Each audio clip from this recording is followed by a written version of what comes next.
सरकार ने ओमाइक्रॉन संस्करण के संबंध में नए दिशा निर्देश जारी किए हैं। सरकार ने राज्यों से परीक्षण प्रक्रिया में तेजी लाने को कहा है। देखिए रिपोर्ट।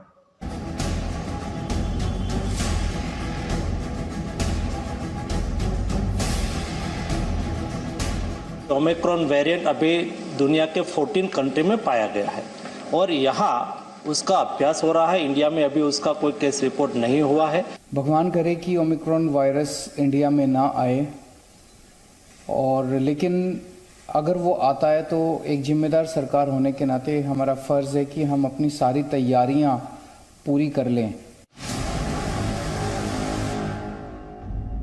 कोरोना के नए वेरिएंट ओमिक्रॉन का खतरा भारत पर भी मंडरा रहा है और देश ने इससे निपटने की पूरी तैयारी भी कर ली है।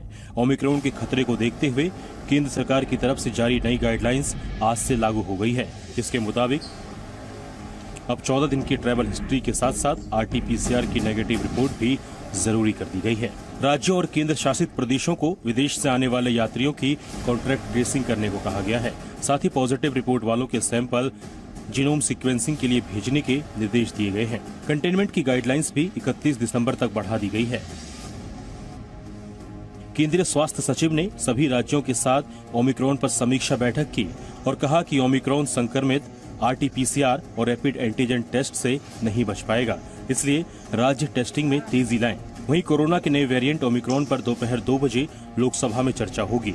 स्वास्थ्य मंत्री मनसुख मंडाविया ने कहा कि कोरोना का ओमिक्रॉन वेरिएंट देश में न पहुंचे, इसके लिए सरकार हर संभव कोशिश कर रही है। दुनिया में जिस तरह से इस वायरस के संदर्भ में हमें सूचना मिली, उसको देखते हुए एक एडवाइजरी भी डिक्लेयर की गई है। पोर्ट पर हमने भी देखरेख रखना शुरू कर दिया है। कोई भी ऐसे संदिग्ध केस है तो उसको तुरंत ही चेक करके उसको जीनोमिक सीक्वेंसेस भी करा रहे हैं। महाराष्ट्र में दक्षिण अफ्रीका या हाई रिस्क वाले देशों से आए लोगों में 6 लोगों में कोरोना की पुष्टि हुई है। पिंपरी चिंदवड में 2, मुंबई महानगर पालिका में 1, कल्याण के डोंबिवली में 1, मीरा रोड भायंदर में 1 और पुणे महानगर पालिका में 1 व्यक्ति कोरोना संक्रमित मिला है। दक्षिण अफ्रीका से पिछले 2 हफ्ते में महाराष्ट्र आए लोगों की जानकारी जुटाई जा रही है। नए वेरिएंट ओमिक्रॉन के खतरे के बाद देश में कोरोना की तीसरी लहर की चिंता भी बढ़ने लगी है। IIT के प्रोफेसर मणिंद्र अग्रवाल ने ओमिक्रॉन के कारण भारत में कोरोना की तीसरी लहर की आशंका जताई है।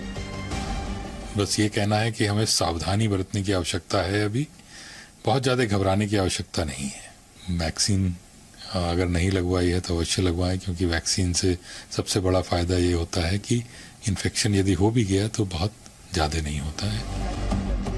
WHO के मुताबिक कोरोना का नया वेरिएंट ओमिक्रॉन दुनिया के 12 से ज्यादा देशों में पांव जमा चुका है।